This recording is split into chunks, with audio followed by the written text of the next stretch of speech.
What's good, YouTube? Welcome back to the channel, guys. Welcome back for another vlog. In today's video, I'm gonna be telling you exactly what I had to do to hit my first $100,000 month in my e-commerce clothing brand. I've learned a lot in the last 5 years, and hopefully you guys can take some value from my lessons to help you hit your first milestone of hitting $100,000 in a month. So without further ado, let's hop into it. So starting my business, I had the misconception of thinking that business was progressional, meaning I thought it was just the slow, steady progress, slow, steady growth up into the top, which could be further than the truth. I especially did market research on other brands out there, what other brands were hitting month to month, year over year, what was their growth like, and from everything that I learned was people would go up, maybe they'll go down a little bit, and then they'll just like shoot up, and nothing was ever just progressional like I thought it was. And this is in the context of me working my 9-to-5 job, running my brand 3 Nails on the side.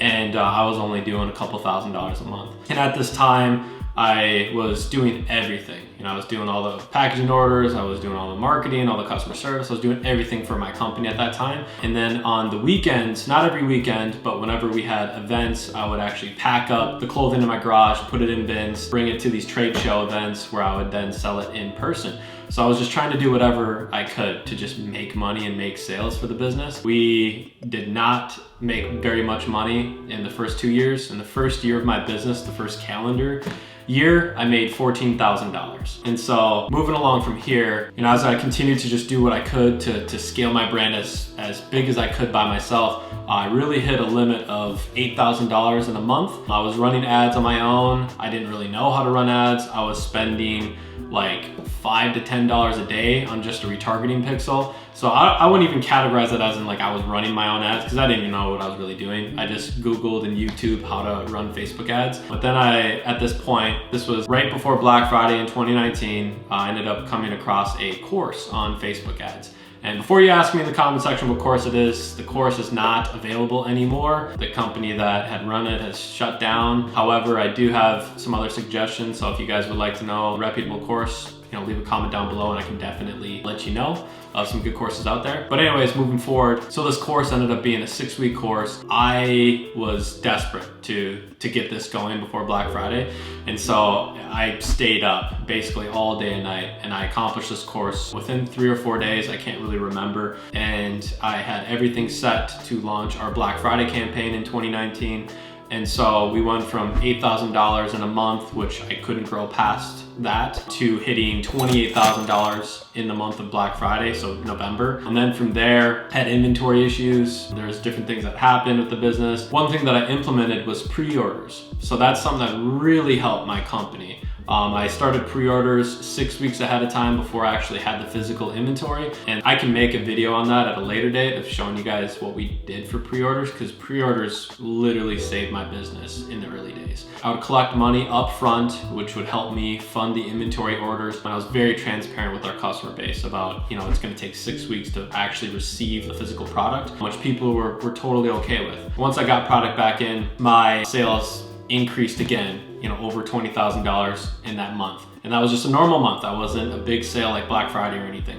And then the month after that, then it shot up past like 36,000. And then once I had more inventory, then we hit over 50K, and then 65K, and then going from 65K to 100K. And the 100K month was Black Friday of 2020. So that was my first ever $100,000 month. And so as you guys can see, it's not a progressional, 5,000 increments each month or 10,000 increments each month. It was literally 8,000, 28,000, drop way back down to like 10,000, and then 20, and then 36, and then 50, 65, and then 100K. And then after that, it was just like, it was weird seeing anything go below $100,000 in a month in sales. And like our biggest issue as a brand was just having inventory on hand. That's 100% been the biggest issue for us. So like when we've had months that we've dropped below $100,000 in a month, it's because we didn't have inventory to really sell at that time. We were waiting for product to be made, and then we would try to get pre-orders going as soon as possible. Banks and fintech companies like Shopify Capital, Clearco, Wayflyer, Kickfurther, a lot of those fintech companies, you call them, they really want to see consistency of your last 60 days, 90 days, 6 months, last year. They want to see things go. So it's like for us, we just wanted to really continue having good analytics to be able to get more financing so we could buy more inventory. Again, I'm 100% bootstrapped. I don't have any investors or anything. And so it's very, very important to just be able to be a really good manager of your cash flow. And just because you make a lot of money does not mean that money is not an issue and that you can just make all this money, throw it all in inventory. Like you still got to pay rent, still got to pay employees, you still got a lot of expenses to pay back debt. Like there's a ton of things that you have to pay back as a business owner and be a good manager of your cash flow that not many people even think about. And so I really do believe that the people that really know how to manage their cash flow are the people that are going to win at the end of the day. You know, the business owners that really take pride in understanding how to budget their cash flow, understanding how to acquire customers at a reasonable cost while monetizing the back end of the business with email marketing, text marketing, ambassador marketing, organic stuff. Like those are the business owners that are going to win at the end of the day. And it directly correlates with being a good steward with your cash flow. So for us, that's how I was able to hit our first milestone of hitting $100,000 in a month. And as you guys can see, it happened real quick. It happened within a year. I was at $8,000 in the month of October of 2019. And then just a year later of November in 2020, I hit my first $100,000 month. And so there was a lot of ups and downs, as you can see, but it definitely is not progressional like I talked about earlier in this video. It really happens so much faster than you guys can even think of. And my biggest advice to you as a brand owner is just finding a winning ad, even if it's just one ad, especially after the iOS issues that happened with Facebook ads with Apple. It has been harder than ever to find one winning ad, but when you do, you can milk that ad. Experts will say you can milk that ad up to anywhere from like 15 to 30 days. I have experience with milking ads up to 2 to 3 months, even potentially longer than that. I've had some ads running for the last over a year, almost 2 years. It's pretty crazy how you just have to figure out what works for you with Facebook. We have a whole different funnel strategy now with our Facebook ads than we did a year ago or 2 years ago. But as far as like the ad creatives go, things have remained consistent. A lot of like video that used to work way back when doesn't work as much as static images do now. Some GIFs we found that work better than some static images. There really is no perfect answer.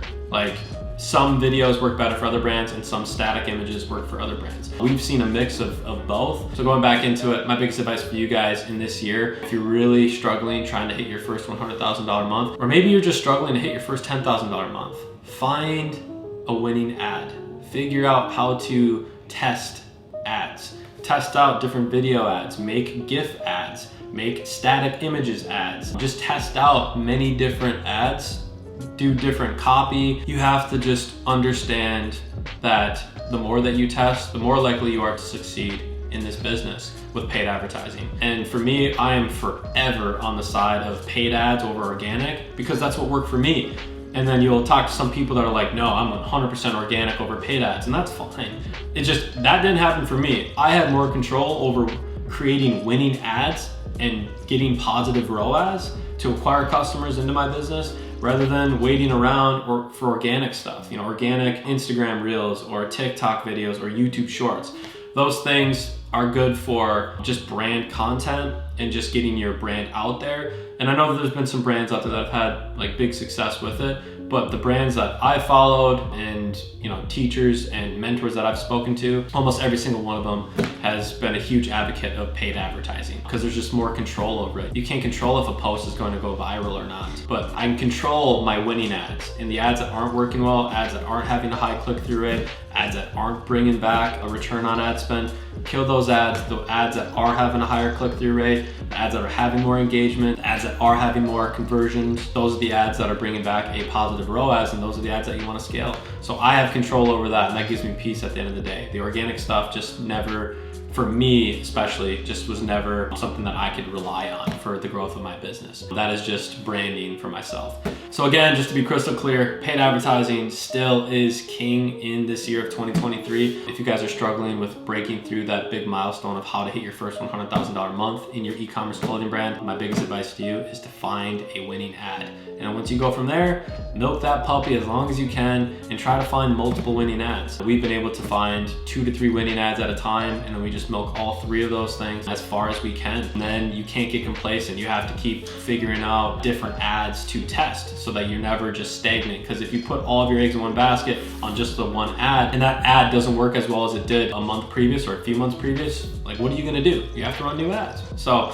that's just something that you have to keep in mind, is don't get complacent, keep testing new stuff, keep hiring new video content creators to keep giving you new content to test on your advertising. That's what you need to do at the end of the day if you want to win in 2023. So I know I covered a lot in this video. This video is definitely geared more towards the person who is understanding of paid ads. I don't have time to really break down a whole structure and so forth, maybe in a future video. Let me know in the comment section if you guys would like to see that. But that is my truth.